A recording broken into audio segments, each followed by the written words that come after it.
How to color grade the new Apple log footage. So there are actually a few different ways. For the first way, we import the footage. Now you can see that's the standard Apple log footage without any corrections. Now, of course, we want to convert it to Rec 709. And the fastest way to do that is go to the settings, color management, and then we go to Davinci RGB color managed. Press save, and now it's converted to Rec 709. That's the fastest way. So for the second way, we leave the color management as it is. We go to the clips, and then we go to the first clip.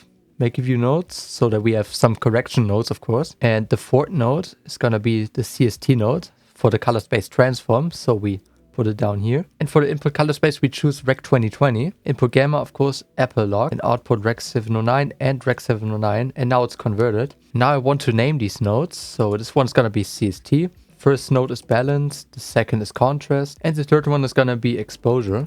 And now I'm going to copy this node tree to all the clips. So I click on this clip here, press Command C, Command A to choose everything here, Command V, and then now it's pasted, and now you can see it's converted to Rec 709, and also the node trees on all the clips. Now we can start making corrections, and we start with the balance node. And in some cases it's better to use the offset wheel. In this case I think I'm going to use the temperature wheel because it works better in this case. But you have to figure out yourself what works the best. And I think actually the offset wheel looks the best in this case. That looks pretty much corrected to me. Exposure and contrast adjustments. Pull the lift down. Now that looks pretty good in my opinion. This clip I'm gonna use the offset wheel again. Pull down the lift. Maybe even the offset on the exposure node. Go to the contrast node. Pull up the gain. That's actually what it looked like in real life. So I know for sure that it looks right. So now all the clips are corrected, and now I want to start with a base grade. For that we go to the timeline node of our node tree. Make about 2 nodes because I just want to drop a LUT on it. And in this case I want to use my own LUT pack. We can also go over here to LUTs, and then we choose it over here. And then we can see what looks the best. I think I want the warmer green, so I choose Cine 1 instead of Cine 3. Because you can see with Cine 3 the greens are a bit stronger. But I think I'm going to use the Cine 1. Now we got our base grade on all the clips. So as you can see we have a look on them. Now we can go back to the clip mode. And now we can make new nodes on the clips and start color grading. And in this case I want to work with lift gamma and gain. So I'm going to call this node lift gamma gain. Then we use the lift and introduce some teal in the shadows. Work with the gamma in the opposite direction. Maybe a bit more on the yellow side. We can also make a new node and work, for example, with the hue versus hue nodes, but I think I want to leave it like that. So we skip to the next clip. And in this case, I think we can adjust the balance because it's just too warm. And I think that looks pretty good. And in this case, I also want to work with lift gamma and gain. So we made a new node. Because we're in Rec 709, you have to be very careful. If you would work in Davinci Wide Gamut, for example, it's way easier to make adjustments, in my opinion. And also with Apple Lock, you can work in Davinci Wide Gamut. It's no problem, so you can do it like that if you want to. But in this case, I just want to work with Rec 709 because it's faster. I think we're gonna leave it like that, but adjust the contrast. So we pull down the lift.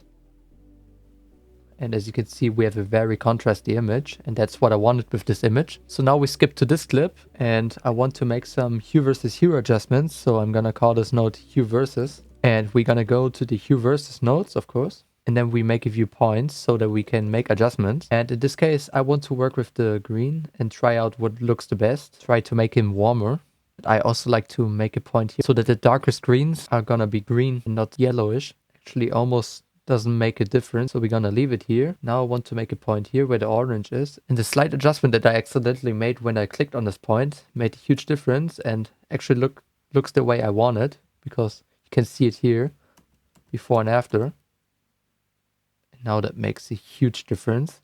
You can pull it up like that and make it really warm so that even the grass is gonna be yellow, but I don't like that, so we pull it down again. I think this is pretty good here.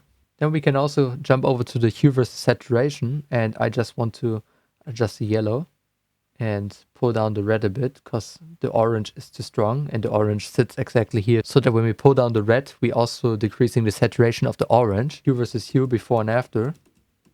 And I pretty much like it, so that's pretty cool. Now we can jump over to the sunset, and I want to make some lift gamma gain adjustments. Pull down the lift.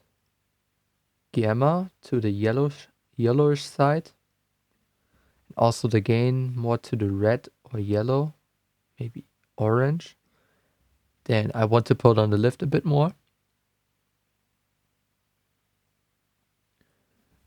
Adjust the gamma a bit again. And that's what it looks like. This is before with the Apple lock, and this is the after. It's extremely impressive what kind of quality you can get out of the iPhone now. So sometimes you could even leave your camera at home. Of course, the iPhone still has some problems, and you can also sometimes see that it's an iPhone. But in most cases, it looks extremely close to a real camera, in my opinion. So if you want to know more about color grading Apple lock footage and even filming with it, you can leave a comment down below. Thanks for watching, and see you guys in the next video.